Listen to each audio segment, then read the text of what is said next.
Hey podcasters, it's Steph coming at you guys today. This episode, I'm calling it in a weird spot. You guys ever just wish you could help your kids in or with something, but you can't control anything about the situation? Well, for me, that's a hard pill to swallow. One thing I've been working on with my oldest is you can't control what others do around you in baseball or in school. All you can do is work on you. Keep putting in the reps and getting good grades, and you'll see where it goes from there. The biggest thing I've been trying to work on him is getting out of his head. That's very hard to do because I'm not him. I'm me. I've been trying to tell him, let's go, move on, and you know what you'll do better next time. Just let it go.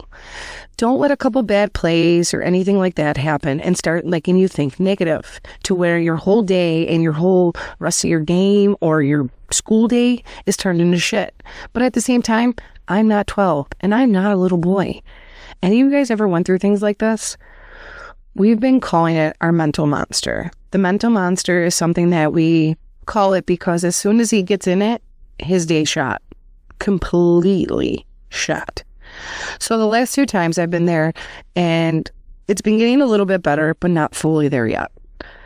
I've been trying to tell him, just take a couple deep breaths. Think about it, breathe, and let it go. But he's a very competitive boy. He wants to get it done the first time. But I try to tell him that's why you practice. Practice makes perfect. And when I tell you practice makes perfect, I mean that goes from sports to school to learning how to ride a dirt bike to anything new that you've never done. I tell him that I do that on a daily basis with myself, with delivering the mail. I'm not a perfect human being. I make mistakes. So instead of getting mad and getting it all, ruining my whole complete day, I just say, okay, I'll do better next time. So he's been getting a little frustrated about his baseball team because he sees that people aren't putting in the time in the practice. When they come to practice, he feels that a lot of kids are thinking it's more a joke than actually putting in the work. One of his, not coaches, but I guess you could say mentors on a different team, pulled the whole team aside and told them, this is where you guys put in your work. What's the one thing you guys can't get back? And that's time. So RJ has taken that very seriously, and he, I believe, is putting in the most work this year because of the things that have happened in the previous years, and I commend him for that. But also, I'm putting in the work for him. We are taking private lessons for all the 4 different things that he would like to do on his baseball team. So you are here, you're putting in the work, you're taking it serious. My son is taking it serious and seems to feel that, like I said before, others aren't. So, as there again, you can't control what other people do.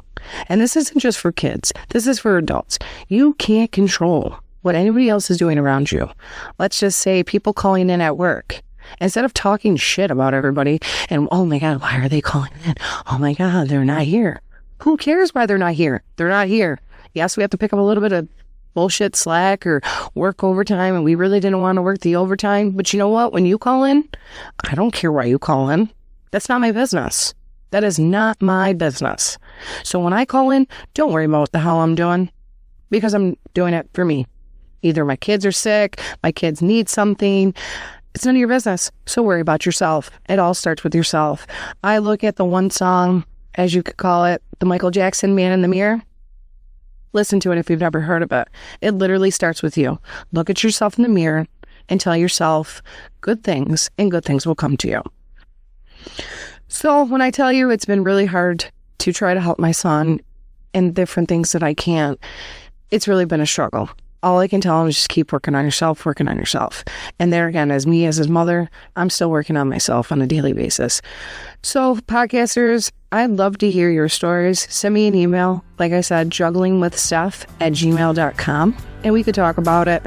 And we could go over some of your stories. And maybe we're all in the same position. But like I said, I'm not a 12-year-old little boy. Does anybody else have young boys that are dealing with the same things? Remember, like I said before, stay positive and humble. Until next time.